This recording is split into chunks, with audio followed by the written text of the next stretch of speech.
Okay.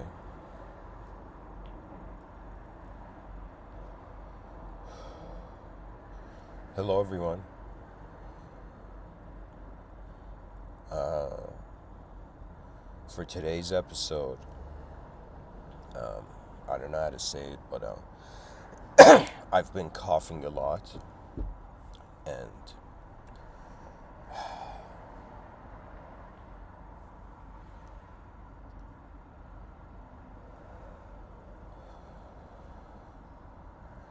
so the pace of this episode is going to be a bit slower, but I thought of recording something today.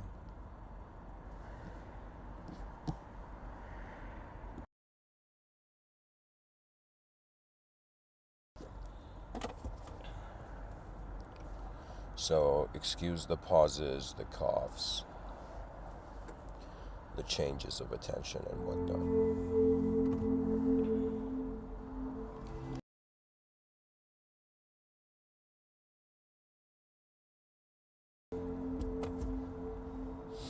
What kind of world are we in? And so, in less than an hour, what can I say? About the story of intelligence, how we went from human beings to being human, to realizing that our humanity is a phase of nature. It is a work of art of the unknown, mysterious forces of the cosmos. As life changes you, one finds that there are different versions to themselves. And so the incredible thing about the teachings of an unknown world to a knowable entity is that at some point you want to know the true value of what you are.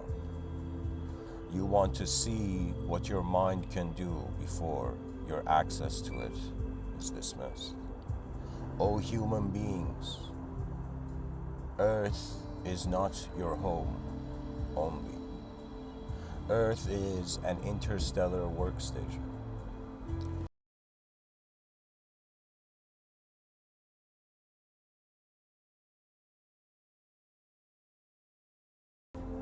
You know, a person is as strong as they know where they are going. And the incredible thing about this life is that sometimes we claim it, we try to subjectively own it, and we mistake life, universal life, as our own. You know, I wondered, what is the purpose of an entity in a world? Is it just to create an effect? Were we caused to be something here? And were there visions? Just like an inventor gets a vision for an inventor, could it be that the universe got a vision of us? And so the universe invented us out of the inspiration of all that it was. We are the incredible inventions of an unknown world, and that's the fascinating thing about knowledge. It is how we are trying to make the world smaller, even though we know it's bigger than our eyes.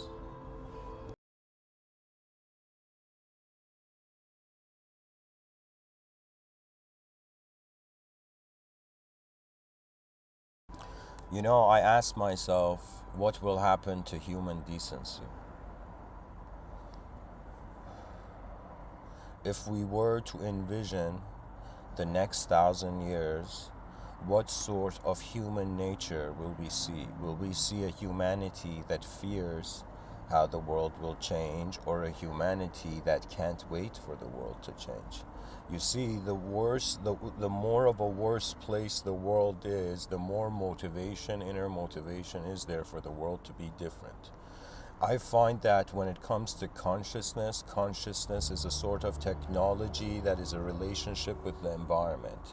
So there are some conscious, let's say some types of consciousness where they accept what they are and that is enough and they reside in it. Just like a bird who, out of all the trees in the forest, chose a tree to build a nest. And out of all the ways that the world moves, this is how we have come to move. We are, the piano keys of, celestial intelligence being played. We are the melody of all the stars that we cannot see, but they see us. You see, life has an incredible poetry, and what I have realized is that we are conditioned to act like we know it. Right? That means when you look at people, right, your sense of, let's say, affinity for them is based on their reality. So what does that mean? That means every person has their own eyes. Every person is walking alone in the world. Yet, subjectively, we can disperse this sort of truth. You know what it is? It's like we're simulating reality in the middle of nowhere. And because we've forgotten we're in the middle of nowhere, we think truth has to be a reality.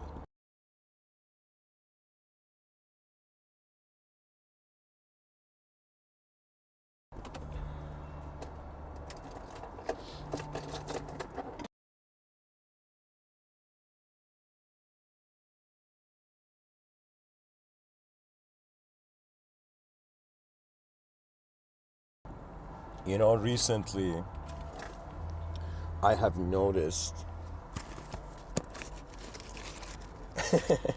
how much of this world I will never know.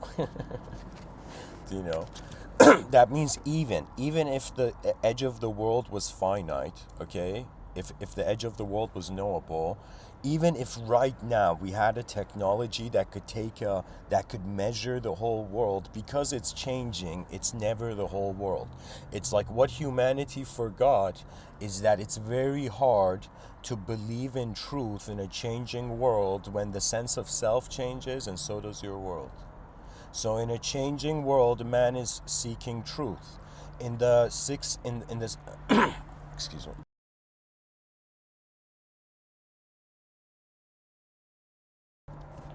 In the 6th century, let's say, in the blooming of, let's say, monotheistic religion, what we find is that human beings, for the first time, consider that their truth is not in the world.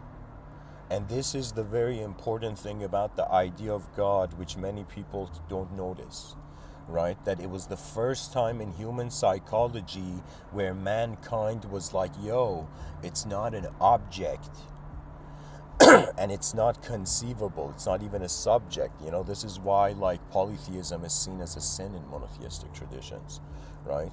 Because to what scale are you upholding your own truth?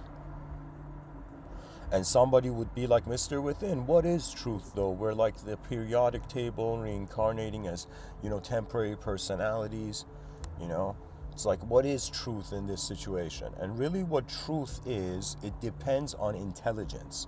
So if your intelligence has access to motion, most likely your truth is dynamic. So it's not a concept. It's not like a treasure, like I found treasure and that's my truth, right? Truth is a state of being for those beings that want to do something, that want to live it. But for those people who want to have truth, having truth is very different, because think of it this way. There's someone who is being true and there's someone who has truth. And the difference is the person who has truth was conscious of a moment where they were being true. But in reality, when you notice it's unknown, your ego has to sit in the passenger seat, right? And I'm looking at like social media online and I'm realizing, man, human beings have been obsessed with themselves, and now what they can't confront in themselves, it's easier to confront in others. It has always been easier to blame something outside of ourselves than something inside of ourselves. You know, it's like, who was it? Somebody said like it's so easy to see other people's problems, but when it comes to our own problems, where it's like, how come we don't see them? You know.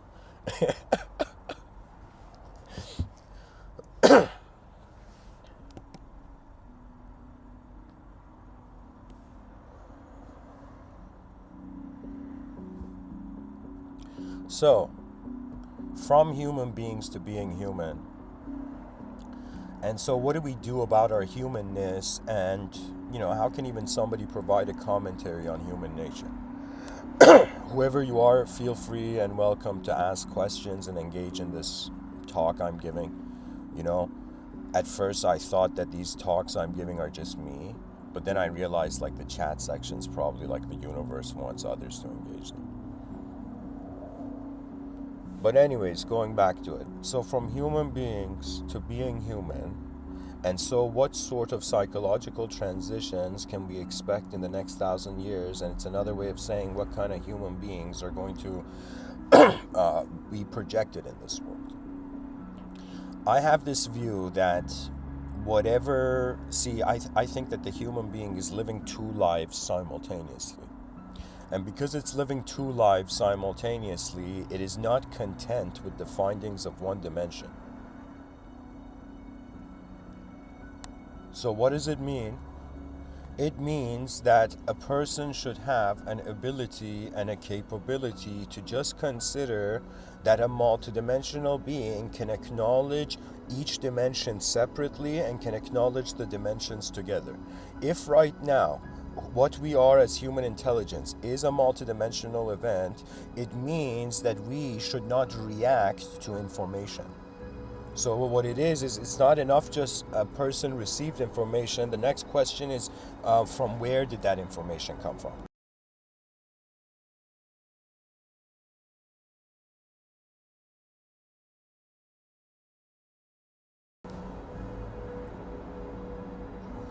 And you know, there was a time where I had this view that the planetary intelligence was a genius, that the planet was so smart that it had in some sense projected as a strategy to get an out-of-body experience. It's like the planet wanted an out-of-body experience, so there were children born destined to be astronauts.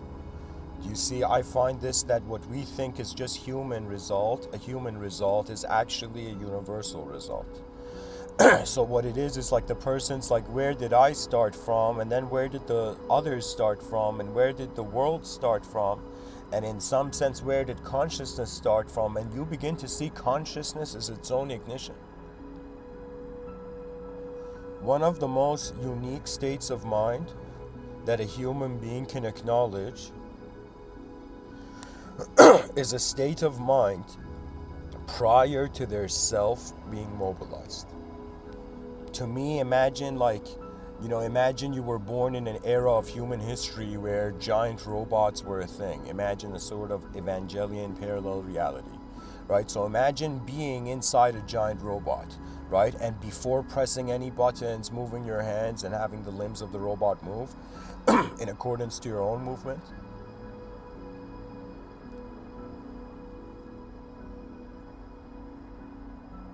So what it is that moment before your own life force has to animate, and so a person can be conscious of shapes. Now, something I've noticed is that human beings have if you are someone who you just live in accordance to your inner realm, you become a very emotional entity. Okay, you become a very playful, social person, but you become a very emotional entity. If you're someone who lives in accordance to the outer realms, you become a very analytical entity. Why? Because in front of our eyes, there is geometry and laws to how the world is being held. Do you see? Technically science is the discovery of the greatest puppet show, right? And what it is that forces are puppeteering manifestation, right? And we're trying to comprehend the nature of these forces. In the ancient world, their minds were not cast and entranced and entrapped in just materialism. Back in the day, you were not a body. Your body was a part of you. That's what you were as a being.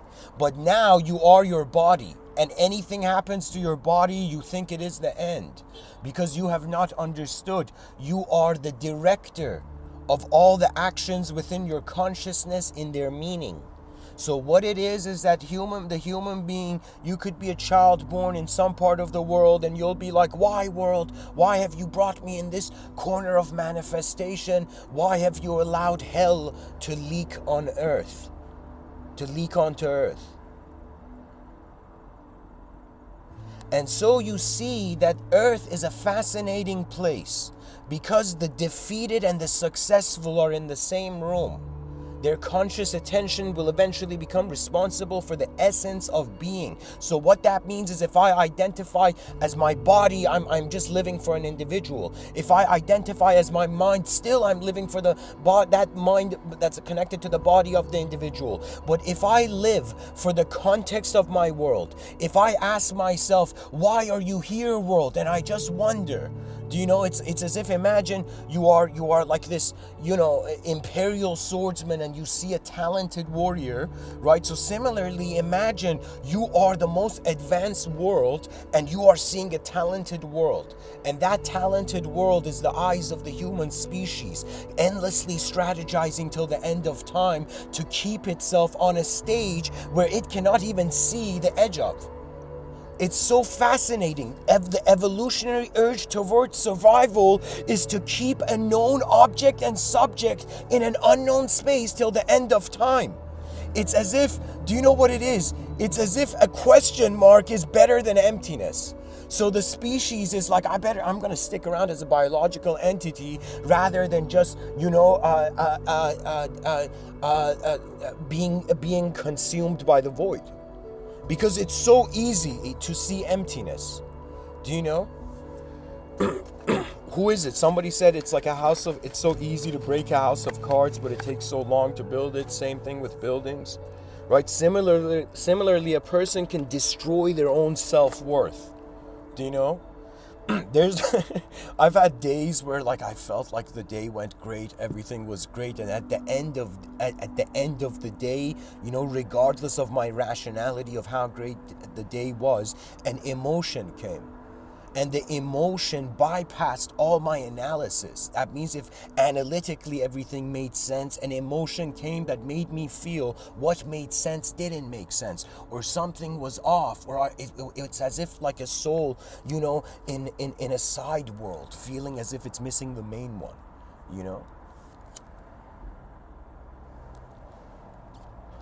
What it is that to be a human being means you're a conscious being. To be a conscious being means like consciousness is a technology that is literally here to deal with information. Information comes to man in the form of shape. And man's mind has an ability to give speed to shape, so events can happen faster in our minds.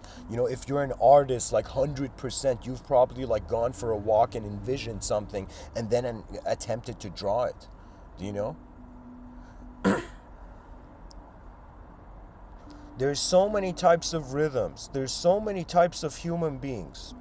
There's so many conscious entities, and they roam this world alone, wondering what society means. And what's fascinating is that, human character is suggesting the altitude of the advanced civilization. It's the nature of character. You know what it is? It's like the world is becoming a different place, and we don't know how to really be human in it. And it's hilarious. That means a natural organism is forgetting how it's being natural because all its attention is going to unnatural means of fulfilling desires of an artificial entity. Do you know? That means, are you being yourself, or are you being the idea of yourself, which means the attention is divided? That means which is faster, an instantaneous power or a power that has to go through different channels to be exerted? There's some people who they seek for truth as if it's like,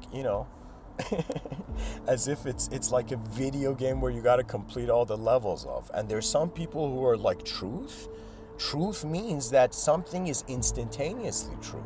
So if there is a truth, it must be instantaneously accessible regardless of the nature of the simulation.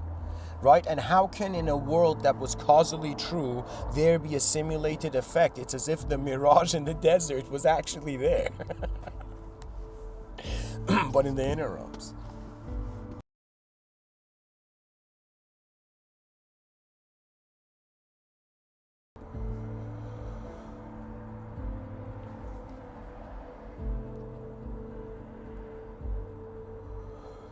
So, anyways,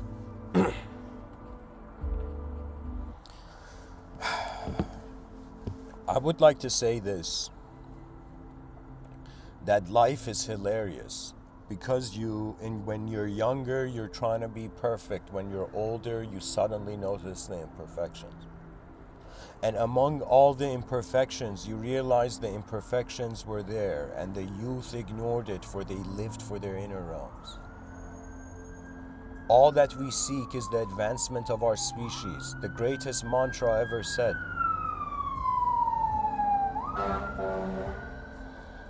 Rise, mankind, rise, for now is the hour,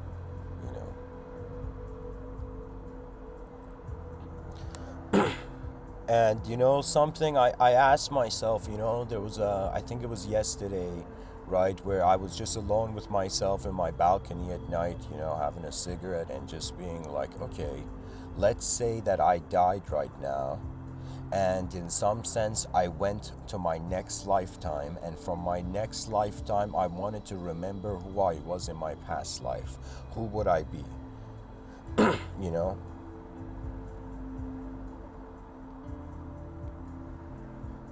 The mind has an incredible ability to extract, meaning from reality. But what it is we are looking for that version of ourselves that was free before it had to be, and it's all about how you move your attention.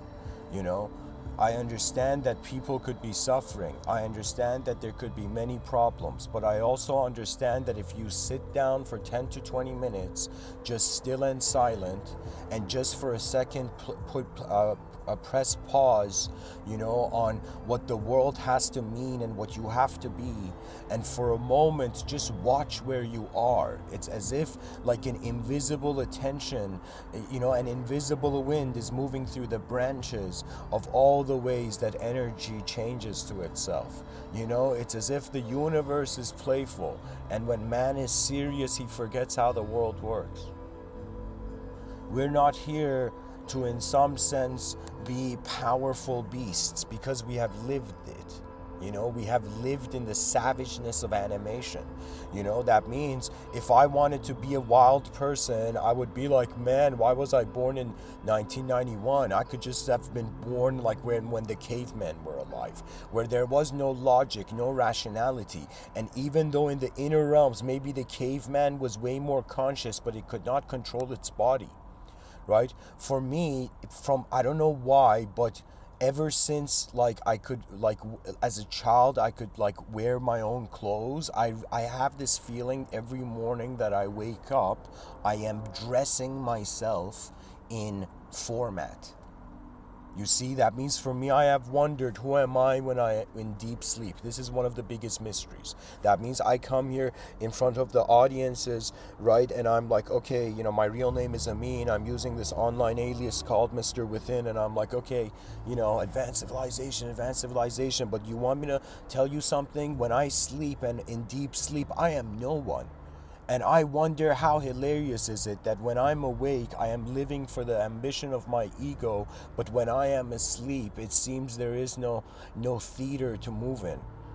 Sometimes I have dreams, but when those dreams come, I think my mind knows that I have a very keen sense, very sharp sense of noticing what comes into my inner realm. So if dreams come, they have to mean something. I'll tell you this.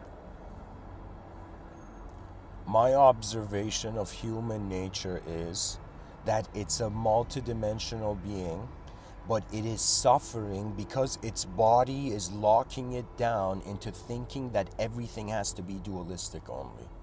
And so there are states beyond good and evil.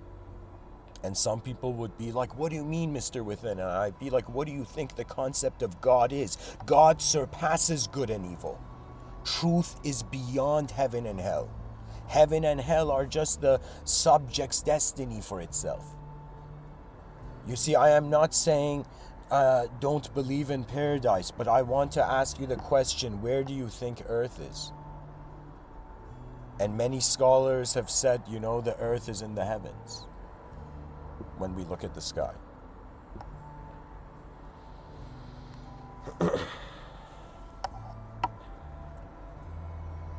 And there's moments where I ask myself, okay, so there's an inner realm, there's an outer realm, and I'm this human being that has like my own way of, like my eyes have opened to this world, like life has shown me what it has felt I deserve.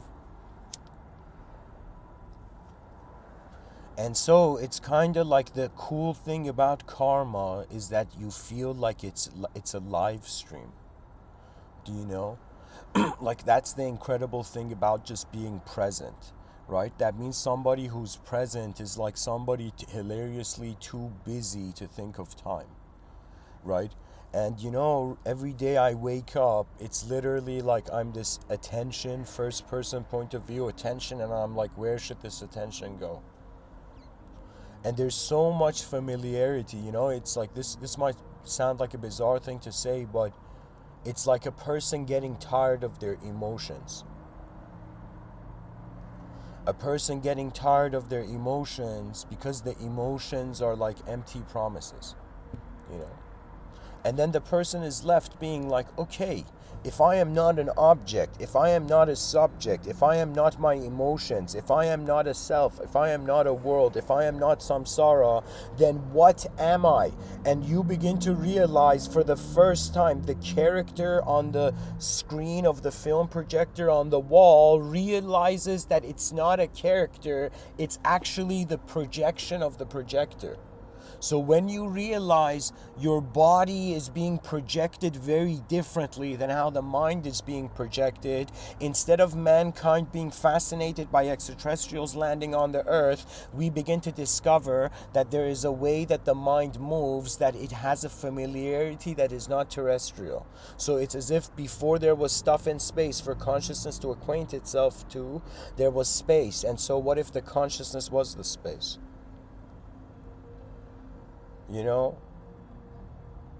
Since my childhood, there's been something where, I'll tell you, it's actually weird, but I think it's good to speak about it maybe. So, in various moments in my life, random people have come and been rude to me. Do you know? This was when I was younger. Do you know? And for a long time, I was wondering, like, what is this? Like, cosmos, universal consciousness. What are you trying to tell me? Why? And then I thought, is this a past life thing? Was I like an asshole in my past life or something? That random rudeness or random, like, it's as if inelegance is like a sort of, do you know what I'm saying? That means imagine your mind has a sort of different organization, and then the outer realms approaches you in a disorganized way. And so the person's like, what is this? The inner realms is appearing organized, but the outer realms, the external karma is appearing disorganized. And then you begin to realize, right, that everybody is starting in their own world, meaning that we are actually lost souls, and consciousness is the tool to find ourselves in the world. Right? And when we are not conscious, it's scary, right? That means, sure, I'll tell you this, right? From an inner view of going into an altered state of mind where the person's, let's say, like some people say there's states of, some people see it as divine religious states. I personally don't see it as a religious thing, but there's something called glossolalia, for example. And what glossolalia means is that just like you don't think about your heart, your ego goes into an automated state. And that's not scary when you are from inside, when you're actually from within, it's not scary when you're going into that state, but to someone outside, that's like freaking strange, right? And so the thing is that many times the communication that has entered my awareness, I have asked myself, where is the communication coming from? That means it's like, is the person being rude? Is something interdimensional intervening with the moment? Do you know? Is it as if the demigods are angry? Do you know? Like, honestly, there's been moments where I've seen people and I've known that they're not people. There's something else. You know what it is? Imagine there was another world overlaid upon our world, and imagine there was a being standing in the same place as a human being was standing. And that human being behaves differently, and we're like, yo, why did he behave a bit differently, for example, you know?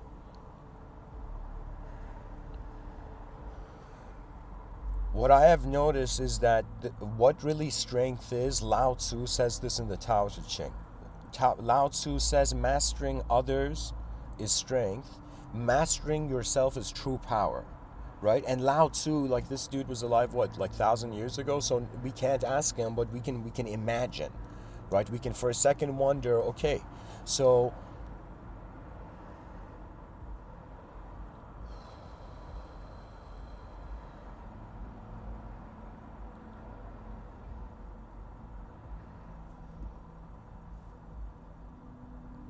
Lao Tzu had understood that there was something going on in this world before the human being arrived.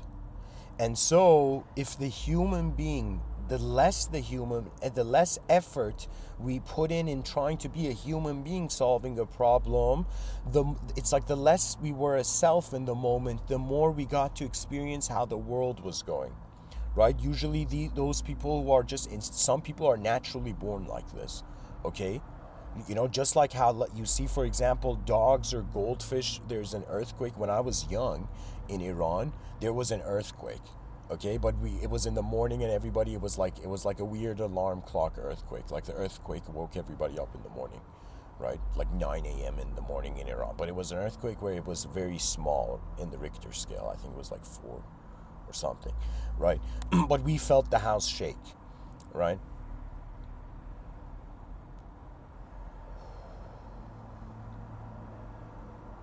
And it's as if you are awakened by a cosmic event, dear viewer.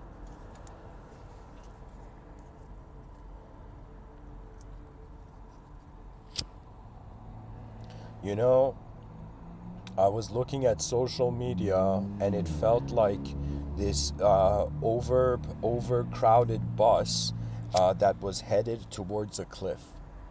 You know, I honestly, you know, I never thought the day would come, you know, where I would, in my own isolation and silence, pray for the destiny of everybody who's using cyberspace now. Because let me tell you what's going on. The boundaries, the veil between fiction and non-fiction is coming back through technology. And what this means is that back in the day, they would look at the clouds and they would see gods walking on those clouds. And in the future, we're going to be able to enter cyberspace and be able to like run on the clouds with Zeus, you know, and Athena, right? Imagine in cyberspace you could go on a date with Athena on a cloud, you know. It's like, oh, you like spears? You know, it's like, me too, you know.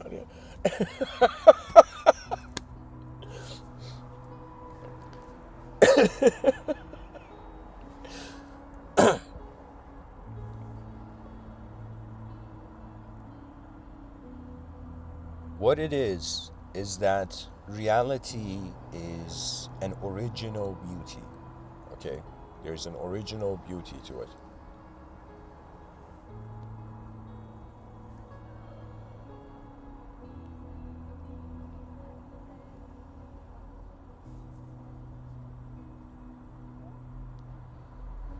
What it is It's like an Iron Man suit. This is the most refreshing way that I acknowledge my metaphysics.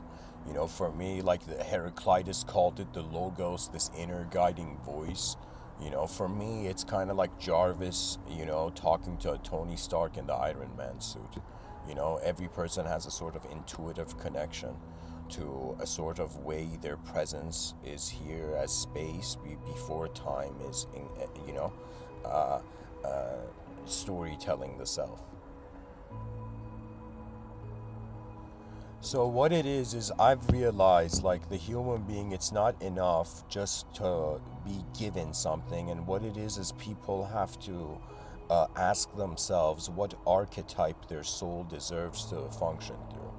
You know, you know, the inner realm is strange. Like after, you know, for me, it's like 31 laps around the sun, and you know what it is? It's kind of like I'm like, okay, every day the biological system is waking up, and the cognitive system is reanimating the implication of the context to the moment, right? So what it is like in 31 years of life, I don't know, I have like so many, I have tunneled through so many ways my brain has felt its a sense of self in the moment. Do you know? And after all this tunneling, I'm like, yo, is this like an infinite game where self after self after self? Like there was this yogi called Shri Prabhupada. He's the one who brought the Hare Krishna movement, you know, to the West in the 80s during the hippie movement. He was literally one of those people who was like think of LSD being introduced to people and the hippie movement in the 80s, and then this 70-year-old mystic and yogi from like India gets on a container boat where he describes it as if he was a match in a matchbox, right? And this 70-year-old man with a suitcase of his books about Hare Krishna movement and Krishna devotion and all of this comes to the West, and he decides to start this Hare Krishna movement, and the publishers like, you know, it's impossible, you know, and he says impossible is a fool's, like, you know, a word in a fool's dictionary, like he tells him pretty much Napoleon's code, and he ends up starting a little shop, and all these like you know, stoned out, you know, stoned hippies were like, Hare Krishna, Krishna Krishna, Hare Hare, you know, and their soul would move, right? And so Shri Prabhupada was once asked about reincarnation. And so Shri Prabhupada said, it's like, are you wearing the same clothing as you were when you were a child? Do you notice that you don't have the same body? That means in your lifetime, you're experiencing a sort of mini reincarnation in the sense that your body is changing every day you wake up. Do you know?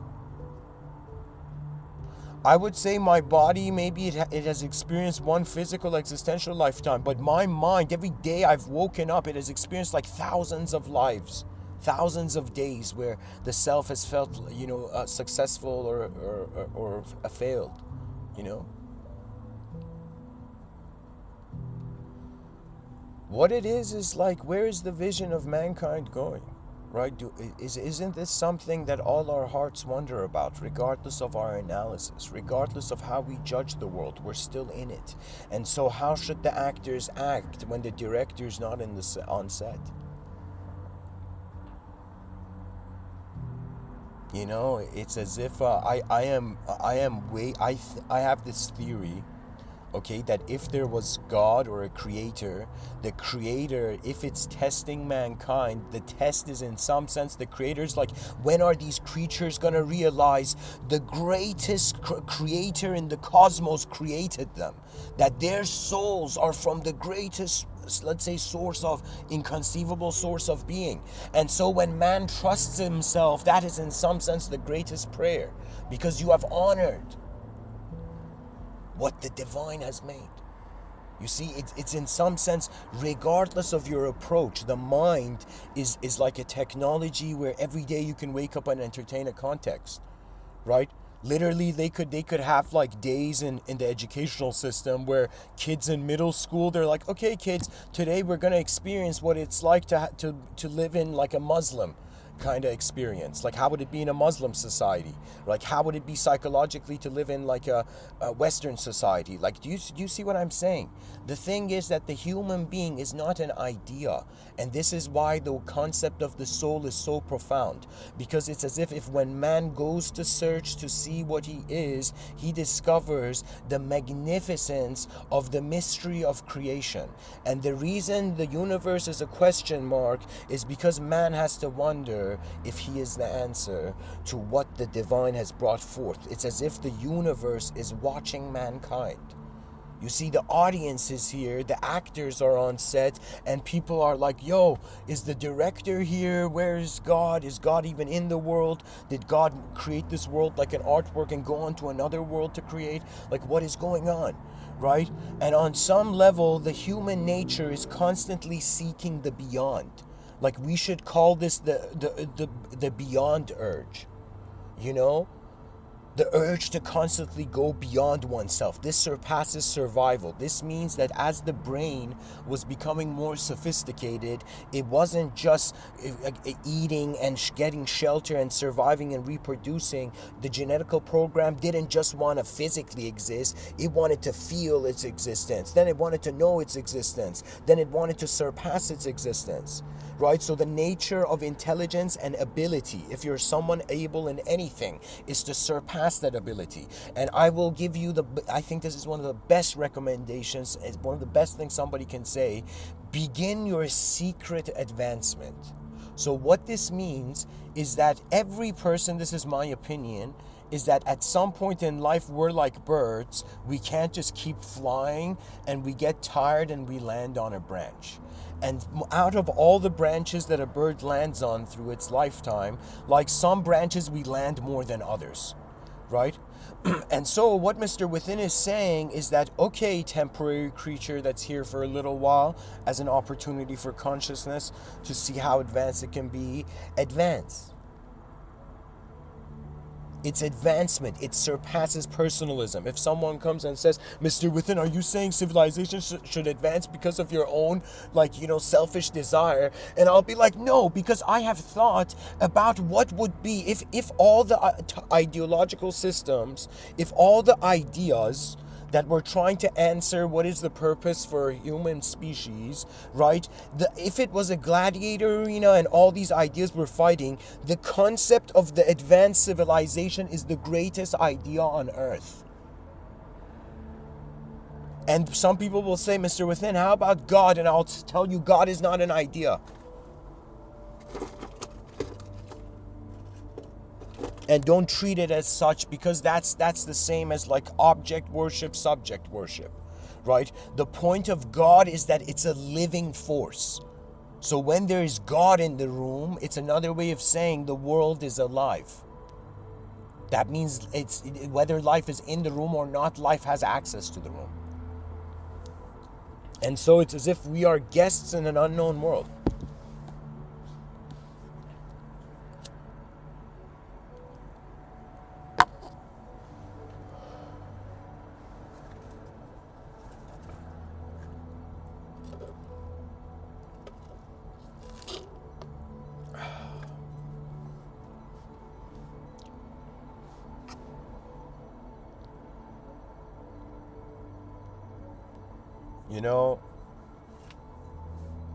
Because people are not aware of their inner realms, they're not aware that others have inner realms. And some people would wonder, let me tell you something bizarre from a philosophical standpoint, okay? From a philosophical standpoint, the continental philosophers discovered something incredible.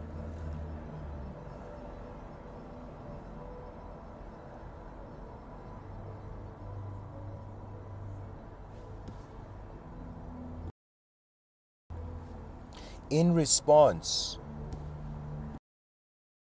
to the question, what is the world made of? Some human beings explored and managed to have this view that what if the world is made of language?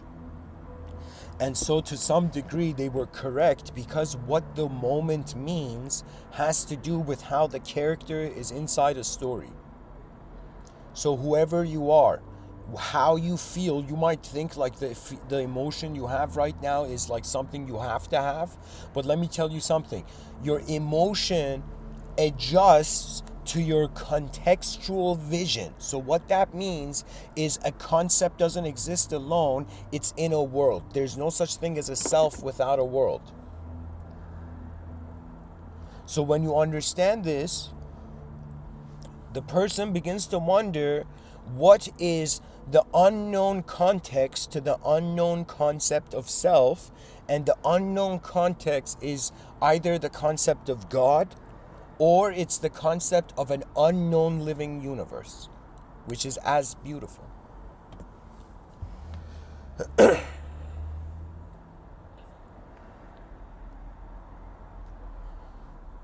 It's as if sometimes I thought like, how do the enlightened people look at the unenlightened? And I thought they're looking at it as if like, you have not discovered the joy of being a self that is okay. And then you can relax, right? This is the thing. It's not just about becoming something great. It's like, let's say everything was great now. Let's say all of us right now were inside an advanced civilization. Then somebody would be like, hey, Mr. Within, what you gonna talk about now, huh? If we were in an advanced civilization, I would say the talks are over. Time to go find, a coconut with a straw and an advanced art studio.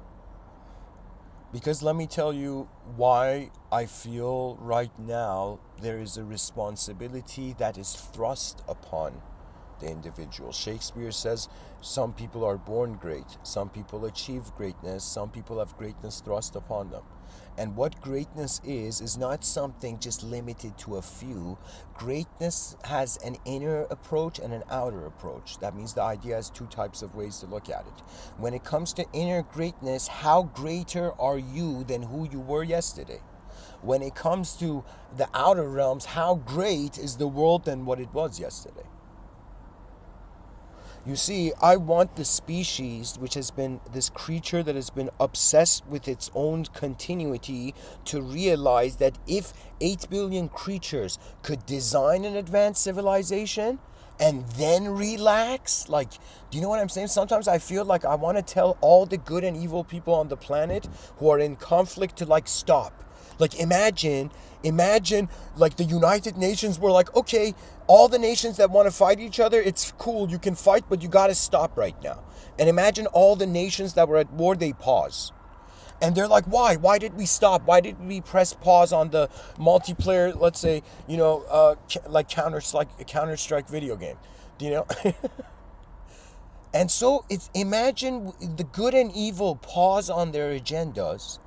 And everybody, the whole species, has this idea that what if we build an advanced civilization, and then if good and evil fight, they can just fight in an advanced context. Do you see? I want the whole world to advance itself and then do whatever it wants.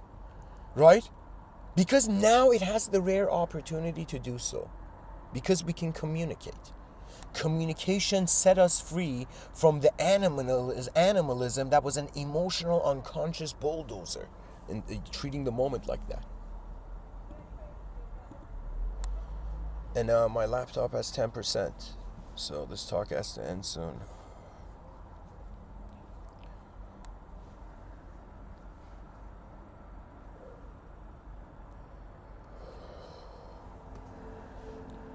But what can I say? The title implies that from human beings to being human, so it's this view that you think that the focus of nature is to just be a human being, and that's what that we are, or you can feel that we are like a phase in nature. So to be human is like a phase, just like old school jazz was like it had its own phase, or the golden era of film and TV where honesty still meant something, where authenticity meant something. where deception was not needed, for truth sufficed alone, on its own. And so to realize, I think this is what it is to treat yourself as a friend. So it's as if your unknown soul is treating your ego, which is your mind's, let's say, pilot, as a friend. And so be a friend to yourself and pat yourself on the back, because lifetimes come and go and attention allows its own dance. You see, it's okay to be free, it's okay to express, but if you want to express in a way where you're just only in your own world, then it's like, why were the others here?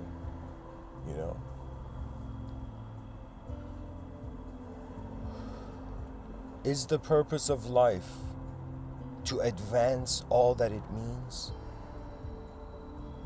And I would say the idea of advancement is here, like that's a clue.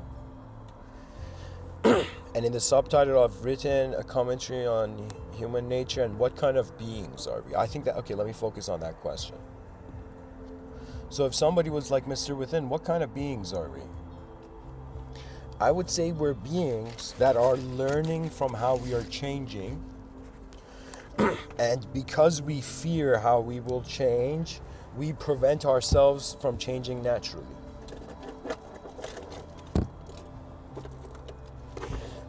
And it's like, who was it? I think it was Saint Augustine or Thomas Aquinas, one of these guys, who had this quote where he's like, every saint has a past and every sinner has a future. And so, you might be someone, let's say whoever you are listening to me, let's say you're someone who has, let's say, lived inefficiently, right? You have lived dishonorably, inhonorably, however you say it, dishonorably, right? And so this is what I would say. You may think that you are not worthy of redemption. Okay? You might be a person who thinks that the way you have lived or who you have been is not worthy of redemption. But let me tell you this. Your redemption comes with how much you care for what there is to care for. You see, this is what violence missed. This is what the aggressive nature of power forgot. That in decency, genius would find better ways to reach the outcome. And so what it is that the thing is, it's like in the context of different views, let's say you might not be redeemable, but in the context of the advanced civilization, in the context of the future generations, whoever you are, even though we are living in a time where people have the egos of constantly being a master, or a guru, but let me tell you this, we are all servants now. We are all here serving the greatness of the future.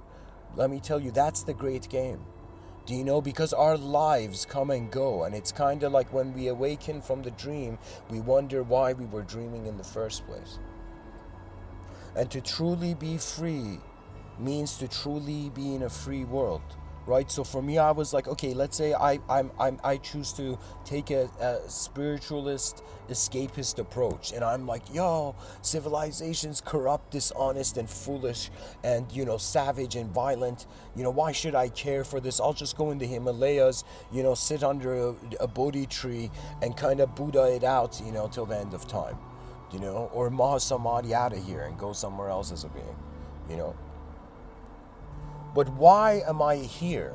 And I realize because the being that separates it, it's like you can never be free from what you're trying to escape, because the concept of escape is not freedom. Do you see? It's enforced freedom. Do you see what I'm saying? So that what I'm trying to say is, it's like a person can go in the mountains of the Himalayas and try to cultivate advancement, but they're not going to feel advanced if the world isn't advanced, right? So all the enlightened gurus who are like appreciating their power himself, like after some point, the people are going to be like, yo, what are you doing? Hey, enlightened guy, what are you doing with your power?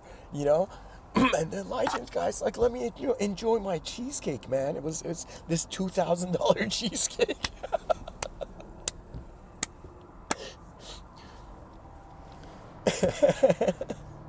What I'm trying to say, guys, is that this is why I chose the name Mr. Within, because I knew at the end of the day we're all human. And we can act, in different ways, but on some level, what we care about suggests the strength of our character. In the West, for example, the concept of the family unit, the nuclear family, like people are stopping to care for that, right? And let me tell you why it's kind of like necessary. Because the human species is just deploying a strategy. Do you know? Like everything that people are doing is just like the best strategy their brains have come up with what to do with themselves. But on some level, the world is too magnificent, right? Like to me, it's kind of like, imagine an advanced civilization is like this video game. Like back in the day as a 90s kid, you would put a CD. You wouldn't be just capable of downloading video games. You'd have to put a CD, in the computer. And, the future generations are going to be like, Mr. Within, what is a CD? What is this? It's like, it's like, is this ancient, like Egyptian technology, And I'll be like, no, that would be the floppy disk,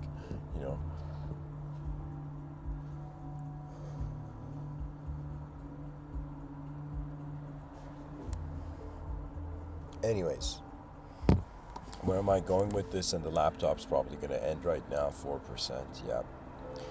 So, whoever you are, wonder about what kind of beings we are, And at some point you have to ask your question, do you want to move your life? Or do you want your life to be moved?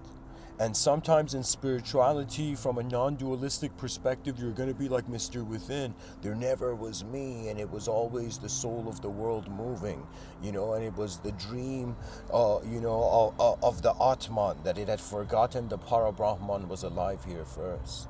It's another way of saying we are living, we are dreaming inside God's living room. And what God is the inconceivable. That means the imagination of an inconceivable being was the conception of worlds in the void. We tried to find the edge of the world, only to realize, God's had alarm clocks too.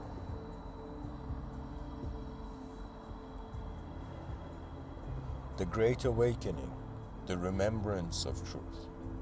And what truth is decency. I mean, like, what else can it be, right? That means there's a feeling. Like, sometimes I ask, like, okay, I went to the educational system, and the educational system just taught me about analytical approaches to reality. But I'm like, what about my emotions? I'm an emotional being. And the person's like, yo, who's going to teach me about what do I do with my emotions? And, it's like you can say from a, in your own world, let's say from your own inner throne, kind of, let's say, masculine approach, you in some sense you're like emotions, it's like, stand at the back of the line, it's like there's something more. And it's very strange. It's kind of like, even though we're actors in the world, we are feeling how we are seeing ourselves in the moment, and that's remarkable.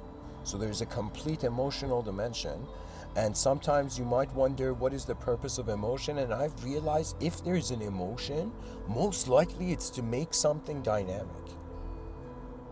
So if you're someone who's emotional, what that means is there's turbulence, like you're a pilot in an airplane in the sky, but instead it's a human body walking in a world. And so it's as if you're feeling emotions, and it's like the plane is being turbulent, right? And I mean, it depends on the emotion, but let's say you're experiencing a turbulent emotion, right? And so the pilot has to be like, okay, I got to change elevations, I got to do something, right? And so some small shift in your attitude will bring in new information from a new perspective to alter the meaning of what the whole emotion has to be. So what it is, it's kind of like the ability to explore beyond how your current self has accepted the world. And you know what they call this? Even in religion, what they call this, it's a very beautiful term. It's called humility.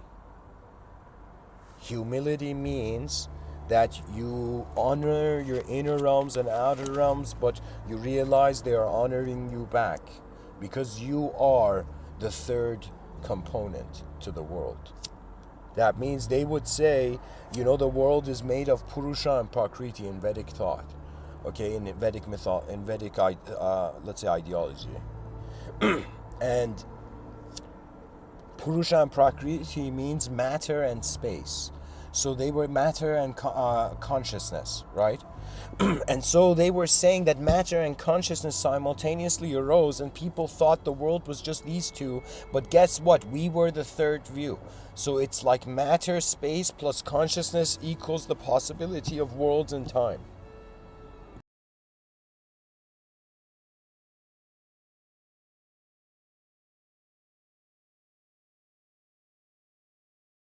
To be free from the eyes that were never ours.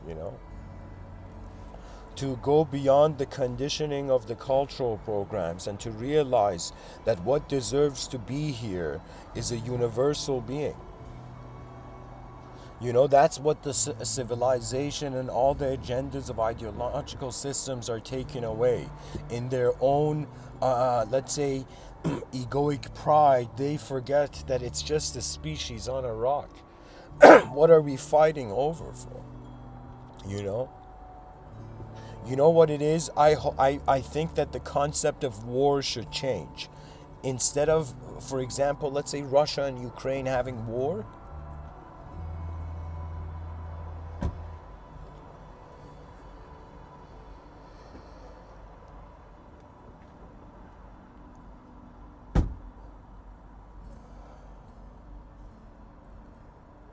instead of Russia and Ukraine having war,